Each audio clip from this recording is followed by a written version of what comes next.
Tired of dealing with annoying flies, fruit flies, and gnats in your home? The Zevo Flying Insect Trap is your ultimate solution. Don't wait. Check out the link in the video description now to get your Zevo Flying Insect Trap on Amazon and enjoy a bug-free home today.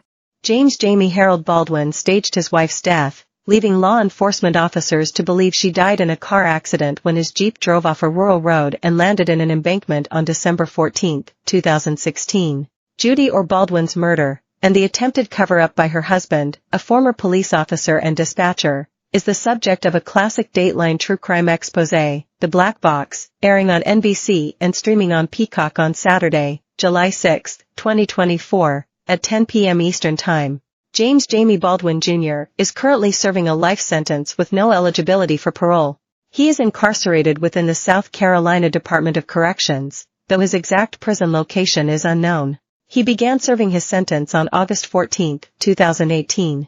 According to his prison record, he has faced no disciplinary actions while incarcerated, and he has made no attempts to escape.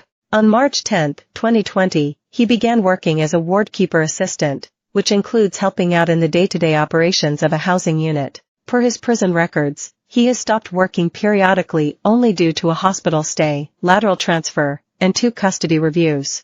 He resumed his prison job on September 17, 2023, and has continued working without any additional termination since. As of July 6, 2024, Baldwin Jr., now 64, has not pursued any additional education credits, certificates, or other programs offered by the prison. Jamie Baldwin Jr.'s trial began in October 2019, just over a year after he was arrested in connection with Judy Orr's murder. The trial lasted just over a week, and on Tuesday, November 5, 2019, a jury found Baldwin Jr. guilty of murder. Prosecutors said Baldwin Jr. beat Judy Orr on the night of December 14, 2016, giving her a skull fracture. He then placed her in his Jeep, which he crashed into a creek on his way to a nearby hospital. When questioned about whether something happened in that house, Baldwin said, "I'd never lay a hand on my wife," as reported by WBTV News. Baldwin, who maintained his innocence even after the guilty verdict, was sentenced to life in prison. In December 2022, a South Carolina appeals court panel upheld the murder conviction. Baldwin Jr. had appealed his case, claiming a picture of him with a convicted former sheriff, Alex Underwood, posted on Facebook had tainted the trial, per the Herald Online. The trial court erred in admitting a Facebook photo of Baldwin and the sheriff of Chester County that was not relevant to a pertinent issue, but the error was harmless because it did not affect the verdict, the appeals court stated in the document. Baldwin Jr.'s arrest and conviction were previously the subject of an NBC Dateline true crime episode in 2020. Dateline is once again airing the episode, with additional footage and information from Baldwin's rejected appeal, on Saturday, July 6, 2024.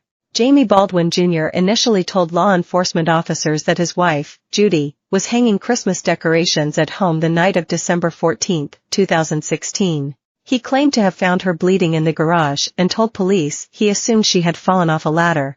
Baldwin Jr. told officers he tried to clean up and stop the bleeding himself, before taking Judy to the hospital.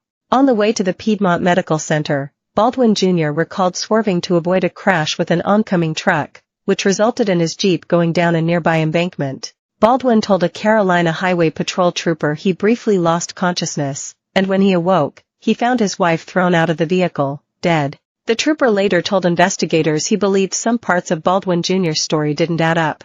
Judy Orr's family and friends also had their suspicions, which grew after Baldwin Jr. moved into a home with a woman named Terry King less than 2 months after the crash. Baldwin Jr. was finally caught after the State Law Enforcement Division, SLED, took over the investigation. SLED found that it would be improbable for Judy to be conscious and talking to Baldwin Jr. during the drive, as he had alleged, due to her head injury.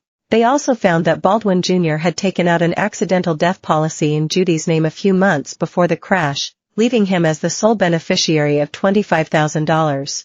SLED's investigation also revealed several incriminating text messages between Baldwin Jr. and King, suggesting the two were more than just friends, and potential